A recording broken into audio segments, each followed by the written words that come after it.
Alrighty guys, let's learn a brand new shimmy technique that I have been loving lately. So I find this technique makes me super fast in my services. It's a very quick fanning technique. So let's get into it. First things first, which tweezers and what products am I using? I'm using our J-curved microfiber tweezer. On the inside of this tweezer tip, there's a little serrated looking edge. That's gonna help you pick up your lashes without losing any of those individual little fibers through the cracks. So for this technique, I wanna start by saying I personally really love using the ultra dark volume line. I also like the matte collection for this. I do not like the standard volume lashes for this technique. So if you're struggling and you're working with standard volume or lashes from a different lash line and you cannot get this down, I highly recommend trying the ultra dark or the matte collection that we carry here at Lost Artistry. And then lastly, with products, I recommend a fast curing glue. You definitely want it to grip really instantly so that your fan molds and you're not, again, losing lashes and losing the shape of your fan. All right, so we're gonna pick up just the way that we normally do for any other fanning technique.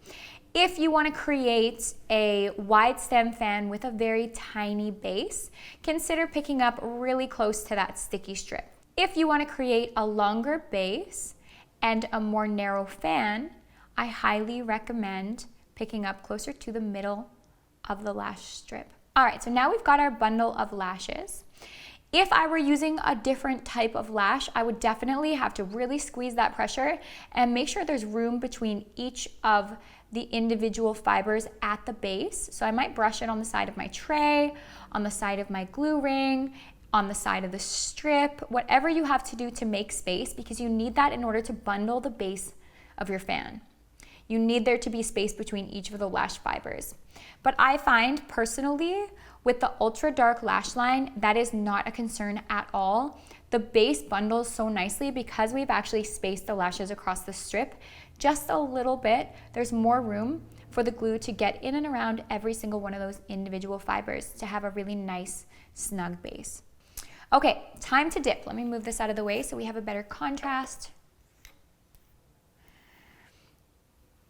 Okay, I'm resting my hands, arms. I'm really working the muscle here because I have so much pressure going on. I've got my 3 fingers on my tweezer on one side, my thumbs pushing really hard on the other side. Again, always dipping vertically, and my ring is actually on the side of my finger. It's not sitting in the middle of my finger. So I have it tilted towards me. Your angles are everything. The lashes themselves are facing me. I'm looking directly at them. It's not sideways because it kind of throws off the way that the fan opens if my hands are sideways or if my body is not perfectly parallel to the lashes in the fan. All right, now I'm going to dip, and when I'm dipping, I'm going to release just a tiny bit of my pressure as I push the base of the fan against the side of the glue well.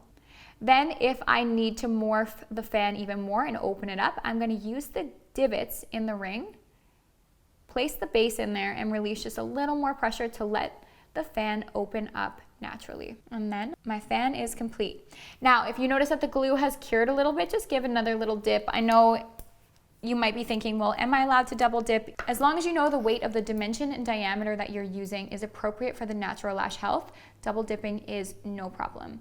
It only becomes a problem when you're really pushing your limits, weight-wise. All right, so let's do that again, just a little faster. Pick up, hit against the side. Now I should have mentioned as well, it's really important to fill your glue ring up so you don't have to dip really far into the well of the glue. That will make this a lot more difficult.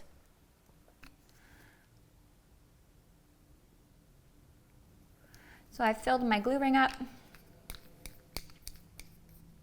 I like to really have it full, so I don't have to dip very far at all. Think about it. The further you have to dip, the less, you might be hitting your tweezer off the top of the glue ring, which is gonna throw off your fan because it's not glued together. So any little movements can throw off the fan big time. You have to keep your angles and your stability and pressure perfect.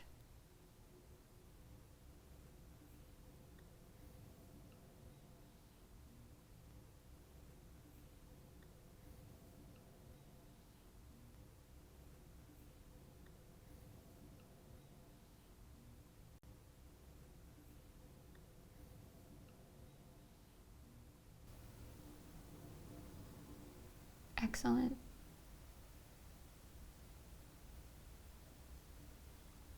Perfect.